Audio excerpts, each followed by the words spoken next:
Hello everyone, आपके अपने YouTube channel commerce etc में ढेर सारा स्वागत है। आज हम ऐसे राज्य की बात कर रहे हैं जहां पे 17 वर्षों बाद सेट एग्ज़ाम कंडक्ट कराया जाएगा और कंडक्ट हो जाने के बाद यहां पे जो सहायक प्रोफेसर की जो परीक्षा होगी, यानी कि सहायक प्रोफेसर की जो भर्ती होनी है उसका प्रक्रिया शुरू हो जाएगा। तो यह कौन राज्य है और इतने वर्षों बाद क्यों कराया जा रहा है, इसका क्या क्या एलिजिबिलिटी रहने वाला है, इस एग्ज़ाम को उत्तीर्ण करने के क्या क्या फ़ायदे हो सकते हैं, और जिनका भी सपना है सहायक प्रोफेसर बन के अपने सेवा को उच्च शिक्षा में देना, उन सभी के लिए काफ़ी सुनहरा मौका है और काफ़ी महत्वपूर्ण ये वीडियो उन सभी के लिए रहने वाला है। तो आइए एक एक चीज़ इस नोटिफिकेशन में देखते हैं। जो नोटिफिकेशन निकल के आया है झारखंड स्टेट एलिजिबिलिटी टेस्ट के लिए और कौन से डिपार्टमेंट से निकल के आया है, इसको भी हम देख लेंगे और समझ लेंगे एक एक चीज़ों को। तो यहाँ पे जो आप अपने स्क्रीन के माध्यम से देख पा रहे होंगे, लिखा होगा government of Jharkhand, department of higher education and technical education. तो यह हायर एजुकेशन जो है झारखंड का, उनके द्वारा निकाला गया है।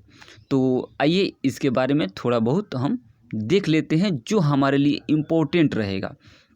नोटिफिकेशन में लिखा है Jharkhand eligibility test for assistant professor and PhD admission in the college Jharkhand 2024। जो लोग भी असिस्टेंट प्रोफेसर बनेंगे उनका एक एलिजिबिलिटी टेस्ट होगा जो झारखंड के द्वारा कराया जाएगा सेट एग्ज़ाम को। और जो लोग भी इस एग्ज़ाम को पास करेंगे उनको अगर पीएचडी में एडमिशन लेना है झारखंड के किसी भी यूनिवर्सिटी में, तो उनको आसानी से इस एग्ज़ाम को उत्तीर्ण करने के बाद एडमिशन मिल जाएगा। चलिए अब और देखते हैं क्या दिया हुआ है। यहाँ पे दिया हुआ है rule for Jharkhand eligibility test for assistant professor and application admission in PhD in university and college Jharkhand 2024। तो ये रूल सब है, इसके बारे में आप थोड़ा सा देख लीजिएगा वीडियो को रोक के। कुछ इसमें डिफिनीसन दिया गया है कि जेट का मतलब क्या होता है। तो जेट का मीन्स यहाँ पे दिया हुआ है कि Jharkhand eligibility test assistant professor का दिया हुआ है। यूनिवर्सिटी का जो भी एक्ट है 2000 सेक्शन 3 में आता है झारखंड एलिजिबिलिटी टेस्ट, उसमें बताया गया है। जेपीएससी मतलब झारखंड पब्लिक सर्विस कमीशन बताया गया है। यूजीसी मतलब यूजीसी ग्रांट कमीशन, जो नेट सेट एग्ज़ाम का पूरा रेगुलेशन इसी के पास में होता है। नेट का भी दिया हुआ है। National eligibility test. सेलेक्ट का दिया है स्टेट एलिजिबिलिटी टेस्ट। मतलब कि जो लोग इसके बारे में नहीं जानते हैं, इसके अंदर नोटिफिकेशन में इसको शॉर्ट में करके लिखा हुआ है, इसको जानने के लिए समझने के लिए दे दिया गया है, ताकि जो लोग इसके बारे में नहीं पता है, जेट क्या होता है, सेट क्या होता है, CSIR नेट क्या होता है, सेलेक्ट क्या होता है, उन सभी चीज़ों के बारे में। अब देखिए, जब एग्ज़ाम होगा तो उस एग्ज़ाम में मोड ऑफ एग्जामिनेशन क्या होगा, क्या डिस्क्रिप्टिव होगा या सीबीटी पैटर्न होगा जिसमें MCQ क्वेश्चन पूछे जाएंगे। तो देखिए, सीबीटी पैटर्न रहने वाला है एग्ज़ाम का, कंप्यूटर बेस्ड टेस्ट होगा यहाँ पे। और इसमें बताया गया है कि both the paper consist objective type, यानी कि 2 पेपर होंगे और दोनों के दोनों ऑब्जेक्टिव टाइप होंगे।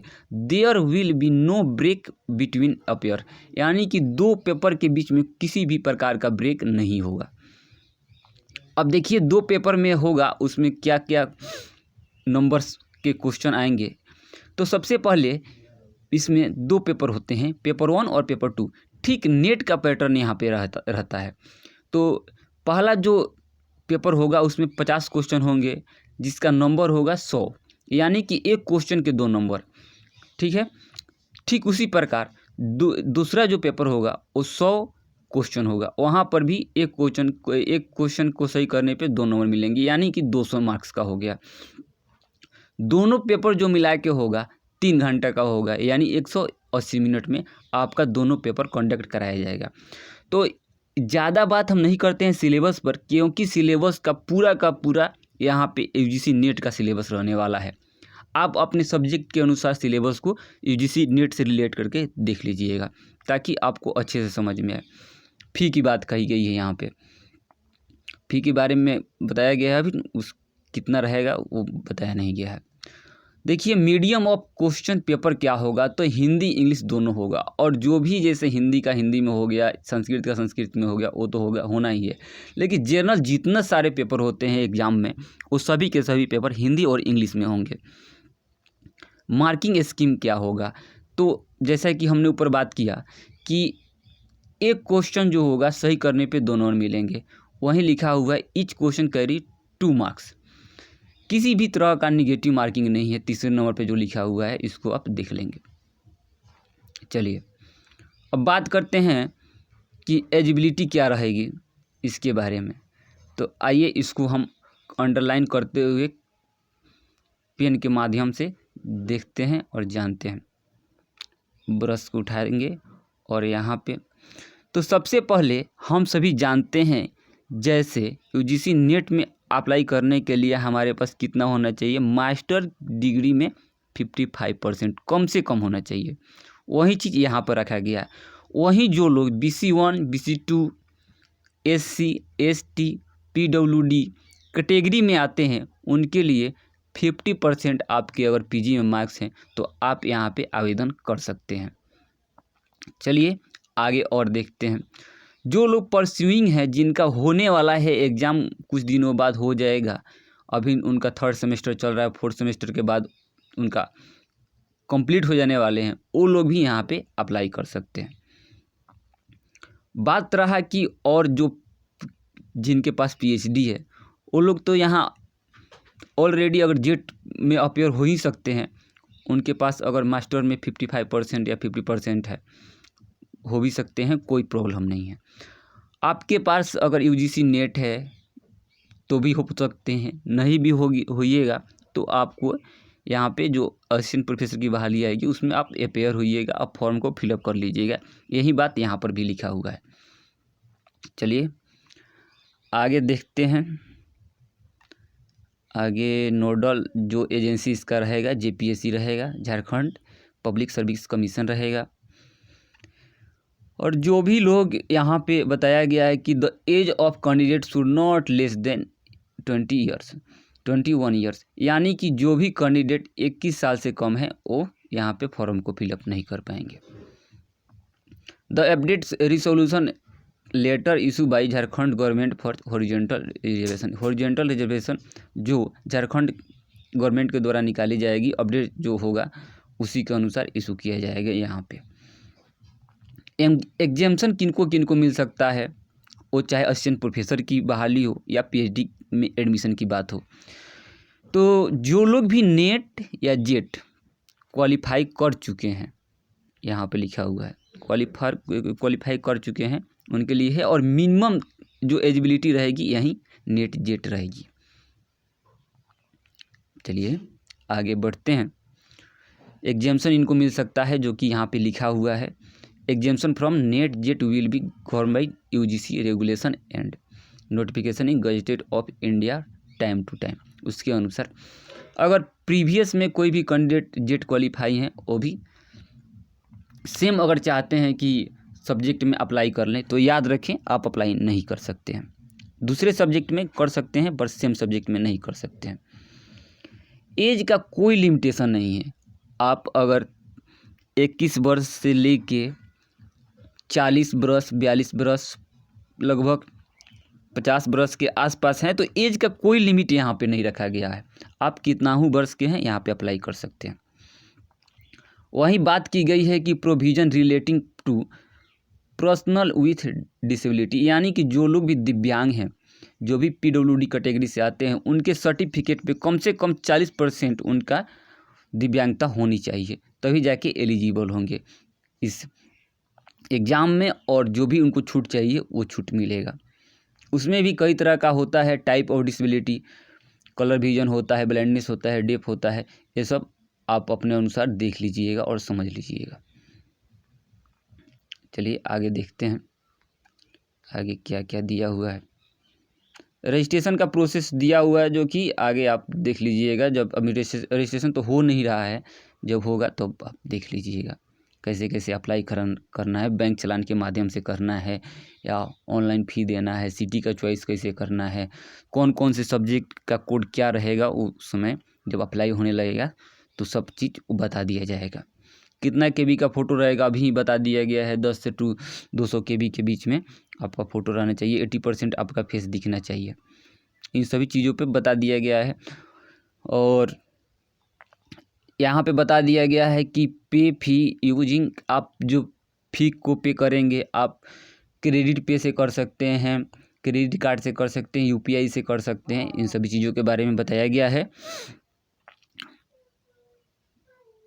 टोटल 35 पेज का है, तो लगभग हमने उन सभी चीज़ों को यहाँ पे कंप्लीट कर लिया जो हमारे सेट एग्ज़ाम से रिलेटेड है, जो असिस्टेंट प्रोफेसर की परीक्षा होगी उससे रिलेटेड है। और हमने इस जो थंबनेल रखा है, इस थंबनेल में भी लिखा है कि लगभग 17 साल बाद, यानी कि 17 वर्षों के बाद हो रहा है। तो आप 17 वर्ष से ज़्यादा ही, लगभग 18 वर्ष के करीब होगा। अच्छी वैकेंसी भी नहीं आई है अभी तक यहाँ पे झारखंड में। कोई बात नहीं, आने वाले दिनों में अगर आप चाहते हैं कि हाँ हम इसी फील्ड में जाएंगे हायर एजुकेशन में, तो अभी से लग जाइए। और जून में भी नेट का एग्ज़ाम है, उसका भी प्रिपरेशन इससे हो जाएगा। और सब हमारे समझिए कि जो हमसे रिलेटेड था बात हमारे एग्ज़ाम से, उसके बारे में हम लोग बात कर ही लिए लगभग, क्योंकि सिलेबस का बात था। हाँ देखिए, सब्जेक्ट का लिस्ट निकाल दिया गया है। इस सब्जेक्ट में लिस्ट कौन कौन से हैं इनको भी जान लीजिए। तो एंथ्रोपोलॉजी है, बंगाली है, कॉमर्स है, चाइनीज़ है, कंप्यूटर साइंस है, इंग्लिश है, एजुकेशन है, फ्रेंच है, ज्योग्राफी है, हिंदी है, हिस्ट्री है, होम साइंस है, जापानीज़ है, लेबर एंड सोशल वेलफेयर है, लॉ है, मैथिली है, मैनेजमेंट है, मास कम्युनिकेशन है, म्यूजिक है, उड़िया है, पर्सियन है, फिलोसफी है, पॉलिटिकल साइंस है, philosophy, Sanskrit, Santhali, sociology, Spanish, tribal and regional language, Urdu, yoga, chemical science, life science, mathematical science, physical science, यानी अच्छा देखिए इतने सारे सब्जेक्ट को रखा गया है। लगभग 43 सब्जेक्ट को रखा गया है, आप यहाँ पे देख सकते हैं। और एक साइड सब्जेक्ट दिया है और दूसरे साइड उनका कोड दिया है। जैसे कॉमर्स का कोड यहाँ पे 8 रखा गया है, ठीक इसके जैसे यूजीसी नेट में रखा जाता है, वैसा ही आपको मिलेगा कि किस डिस्ट्रिक्ट में और कौन से स्टेट में अगर आप चाहते हैं आपका सेंटर हो, तो यहाँ पे फॉर्मा दिया गया, उसके अनुसार आप चुन सकते हैं। और प्रोसीजर जो रहेगा appearing to computer based test होगा, जो कि पूरा यहाँ पे समझा दिया गया है। अगर आप चाहते हैं कि नोटिफिकेशन आपके व्हाट्सएप पे चला जाए या टेलीग्राम ग्रुप में चला जाए, तो आप हमको कमेंट के माध्यम से ज़रूर बताइएगा। हम कोशिश करेंगे आप तक इस नोटिफिकेशन को पहुंचा दें। वीडियो में हम तो समझा दिए, लेकिन आप चाहते हैं कि खुद से पढ़ के और समझें और एक एक चीज़ों को अच्छे से समझें, तो आप हमको बताइएगा, हम आपके व्हाट्सएप पे इसको भेज देंगे। तो वीडियो को बहुत बड़ा और लंबा करने से अच्छा है कि हम यहीं पे वीडियो को स्टॉप करते हैं। और मैं आशा करता हूं कि इस नोटिफिकेशन के माध्यम से जो हमने समझाया वीडियो पे, इससे आपको काफ़ी हेल्प मिली होगी। और आप किसी भी स्टेट से हैं तो हमारा सजेशन यही है कि आप यहाँ पे ज़रूर अप्लाई कीजिएगा, क्योंकि यह मौका बार बार नहीं मिलता है। जैसे 17 वर्ष बाद मिला, आने वाला दिन में फिर कब मिले ना मिले, तो आप अप्लाई ज़रूर कीजिएगा और इसके लिए प्रिपेयर होकर एग्ज़ाम में ज़रूर बैठिएगा। क्योंकि जबकि कहा जाता है कि हायर एजुकेशन में वैकेंसी बहुत कम आती है, और आती भी है कभी कभी तो बहुत ज़्यादा आती है। तो इस पे आप ध्यान देते हुए इस फॉर्म को ज़रूर फिलअप कीजिएगा। जब भी इसका नोटिफिकेशन आता है फॉर्म फिलअप करने का, तो ज़रूर कीजिएगा। अगर इस वीडियो से आपको कुछ ज्ञान मिला हो, सीखने को मिला हो, तो हमारे चैनल को अगर सब्सक्राइब नहीं किए हैं तो ज़रूर सब्सक्राइब कीजिएगा और वीडियो को ज़्यादा से ज़्यादा लोगों के पास शेयर कीजिएगा, ताकि जो लोग नहीं जानते हैं वो जाने और ज़्यादा से ज़्यादा लोगों तक पहुंचाइएगा और वीडियो को लाइक कीजिएगा। मिलते हैं तब तक फिर किसी अन्य वीडियो में, अन्य किसी नॉलेज के साथ, ज्ञान विज्ञान के साथ। तब तक के लिए धन्यवाद।